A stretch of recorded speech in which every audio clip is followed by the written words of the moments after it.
Magkaintindihan nga tayong abnormal ka. Yung nilalambing ka para suyuin ka, anong ginawa mo? Nairita at nakulitan ka. Anong sinabi mo? Give you space. Huwag ka munang kausapin. Anong ginawa ko? Nanahimik at binigay ang gusto mo. Anong ginawa mo?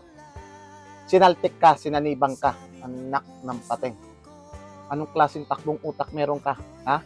Anong klaseng wiring yan? Buhol-buhol, sala-salabat. Eh, dinaig mo pa yung adik eh. Yung adik kahit paano, alam ang gusto, samantalang ikaw normal, walang batak. Walang kamuwang-muwang kung anong gusto mo.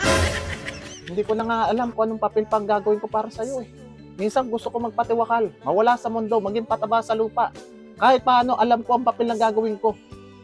Ay, hindi pwede lang talaga makipagsuntukan niya sa saltik mo. Talagang tumbay yan, susuray-suray yan.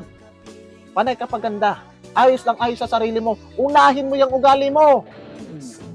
Kita niyo yung tapang ko? Practice lang yan.